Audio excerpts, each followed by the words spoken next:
అరకు కాఫీని ప్రమోట్ చేయాలనుకున్నాం.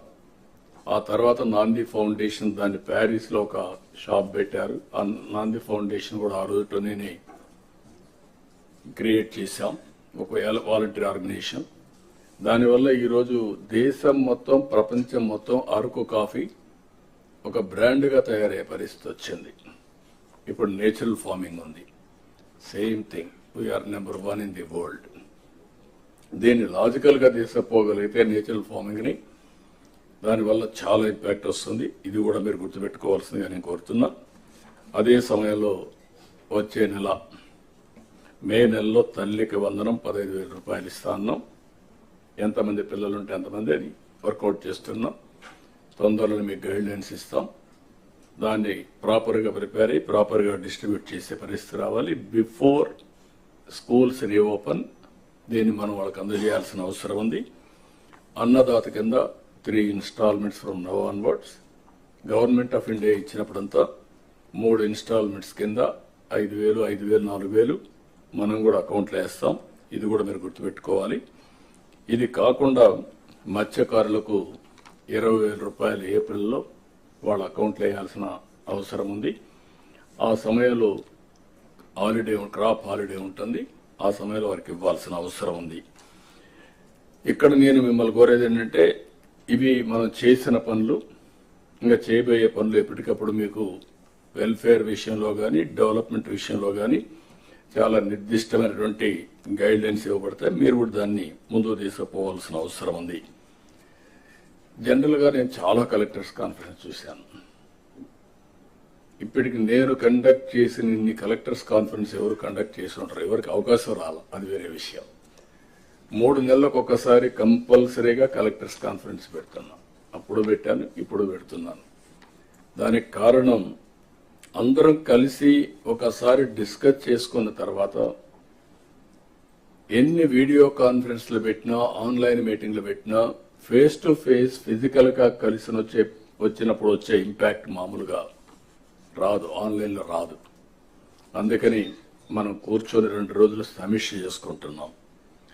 ఇక్కడ కూర్చున్నప్పుడు లాస్ట్ 3 కాన్ఫరెన్స్ అయిన తర్వాత నాకు కూడా కొన్ని ఆలోచనలు వస్తే, ఏదో రాత్రి 11, 12 వరకు స్లాగ్ గోయింగ్ ఆన్ డిస్కషన్, మీరేదో చెప్తా ఉండడం, మీరు నన్ను ఇంప్రెస్ చేయాలని మీ ప్రయత్నం, లేకపోతే నేను కూడా మిమ్మల్ని డిస్ప్లే చేయకూడదు నా ఆలోచన. దీంతో అందరికి ఇన్కన్వీనియన్స్, లంచ్ అవర్స్ ప్రొలాంగ్ అయిపోతున్నాయి, డిన్నర్లు కూడా మిస్ అయిపోతున్నాయి. అందుకే ఈసారి మాత్రం చాలా ప్రయత్నాలు చేశాం. అందుకే జిల్లాకు ఒక స్పెషల్ ఆఫీసర్ని వేశాం. అదే మాదిరిగా జోన్కు ఒక సీనియర్ ఆఫీసర్ని పెట్టాం. జిల్లాలో ప్లానింగ్ బోర్డు మినిస్టర్స్ ఉన్నారు, ఈ సైడ్ మినిస్టర్స్ కూర్చున్నారు. వాళ్ళు కూడా గుర్తుపెట్టుకోవాలి, ఇది మాకేం సంబంధం లేదు, ఇదేదో కలెక్టర్స్ కాన్ఫరెన్స్ కాబట్టి మేము కూడా గమనుండొచ్చు అంటే కరెక్ట్ కాదు. All ministers. అందుకనే ఆ జిల్లాలో మంత్రులుంటే కొన్ని సమస్యలు వస్తాయనే ఉద్దేశంతో, రాజకీయ సమస్యలు రాకూడదనే ఉద్దేశంతో ఇంపార్షియల్ గా పనిచేయడానికి వేరే జిల్లా నుంచి ప్లానింగ్ బోర్డు చైర్మన్ వేశాం. Planning board chairman, collectors responsibility, ఆ జిల్లా ప్రోగ్రెస్. ఈ 9 నెలలు నేను చెప్పేటివి కలెక్టర్స్ కే వర్తిస్తుంది, నాకు వర్తించదంటే మినిస్టర్స్ కరెక్ట్ కాదు. ఇది మీకు కూడా వర్తిస్తుంది. అందరం కూడా నేర్చుకొని దాని ద్వారా మనం ముందుకు పోవాల్సిన అవసరం ఉంది. ఇవి రివ్యూస్ చేసుకొని ఇక్కడికి వచ్చారు. అదే మరి ఈరోజు 26 మంది కలెక్టర్స్ యొక్క పర్ఫార్మెన్స్ మేము కూడా సమీక్ష చేసుకుంటున్నాం. ఈ విషయంలో మీ అందరికీ ఒక క్లారిటీ ఉండాల్సిన అవసరం ఉంది. రివ్యూ చేసుకున్న తర్వాత మళ్ళీ ఇక్కడ కూర్చున్న తర్వాత మనందరం కూడా ఫార్మేట్ కూడా మార్చాం. సెక్రటరీస్ ఎప్పటికప్పుడు మీకు అందుబాటులో ఉంటారు. వాళ్ళు మీ ద్వారా వాళ్ళ యొక్క కార్యక్రమాలని లాస్ట్ మైల్ తీసుకుపోయే బాధ్యత secretaries, head of the departments వాళ్ళకుంది. మీరు ఇక్కడ ఉన్నప్పుడు ఏం చేయాలో మీరు వర్కౌట్ చేస్తారు. అయితే ఇక్కడ మీరు గుర్తుపెట్టుకోవాల్సింది, ఈసారి ఫార్మేట్ లో డిస్ట్రిక్ట్ యాజ్ యూనిట్ తీసుకున్నాం. ఈ రోజంతా మనం సెన్సిటైజ్ చేసుకుంటున్నాం. ఈ రోజు అన్ని డిపార్ట్మెంట్లో వారు చెప్పాల్సిన పాయింట్లు ఇప్పుడు చెప్తే, రేపటి నుంచి రేవంతా కూడా మీరు ప్రజెంటేషన్ చేస్తున్నారు. Only 5 to 6 slides.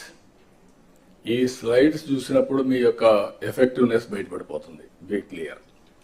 మీరందరూ గుర్తుపెట్టుకోవాలి, లెర్నింగ్ అనేది ఈజ్ ఎ కంటిన్యూస్ ప్రాసెస్.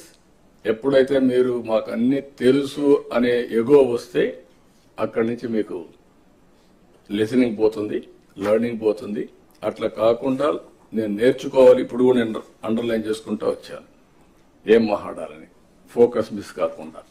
అది మీకు కూడా ఉండాల్సిన అవసరం ఉంది. అది ఉంటేనే సాధ్యం అవుతుంది. దయచేసి మీరు గుర్తుపెట్టుకోవాలి. అదే మరిగా ఒకప్పుడు డెవలప్మెంట్ అంటే వేగ్గా చేసేవాళ్ళం.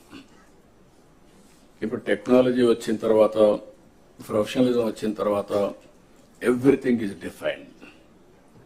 వెల్ఫేర్ ఏ విధంగా అయితే మనం చేస్తున్నామో ఆ వెల్ఫేర్ చేయాలంటే డెవలప్మెంట్ కూడా జరగాలి. డెవలప్మెంట్ కూడా మెజరబుల్ గా ఉండాలి. ఆ మెజరబుల్ గా ఉండడానికే జిఎస్టిపి. ఈరోజు ఎక్కడున్నాం ఆ డీటెయిల్స్ కూడా నేను చెప్తాను. మీ దగ్గర ఇచ్చాం. ఆ డీటెయిల్స్ తీసుకొని గడిచిన 10 సంవత్సరాలు ఎక్కడున్నారు, ఇప్పుడు ఎక్కడున్నారు, ఏం చేస్తే ఆ జిల్లాలో మీరు సంపద సృష్టించగలుగుతారు డెవలప్మెంట్ ద్వారా. దానివల్ల 2 లాభాలు. ఒకటి, తలసరి ఆదాయం పెరుగుతుంది, మెరుగైన జీవన ప్రమాణాలు వస్తాయి.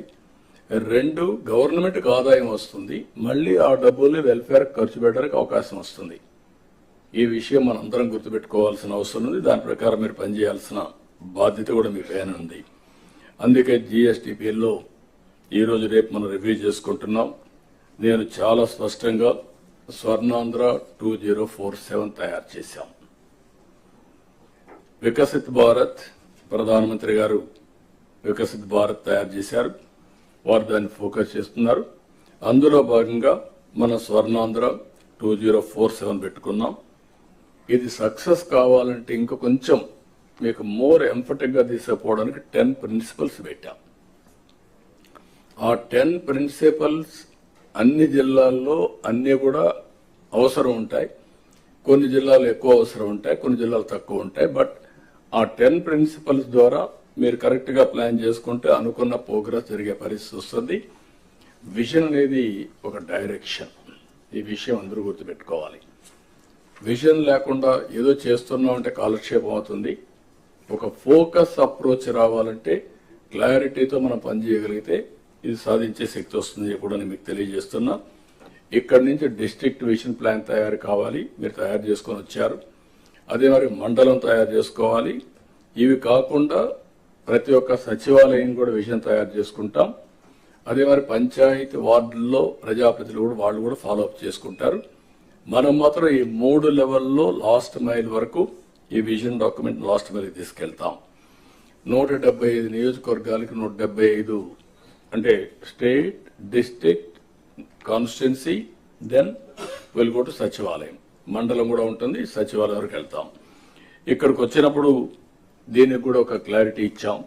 డిస్ట్రిక్ట్ లో డిస్ట్రిక్ట్ చైర్మన్, ప్లానింగ్ బోర్డ్ ఇది chairman of the meeting vision document కి, collectors vice chairman, executive vice chairman. So అన్ని పవర్స్ మీకు ఉంటాయి కాబట్టి మీరు ఎగ్జిక్యూట్ చేస్తారు. కన్సర్న్ ఆ జిల్లాకు ఒక్కొక్క ఎంపీని ఉంటాడు కాబట్టి ఎంపీని కూడా వైస్ చైర్మన్ గా పెట్టాం. మీరు ఎగ్జిక్యూటివ్ చైర్మన్ గా కలెక్టర్స్ ఉంటారు.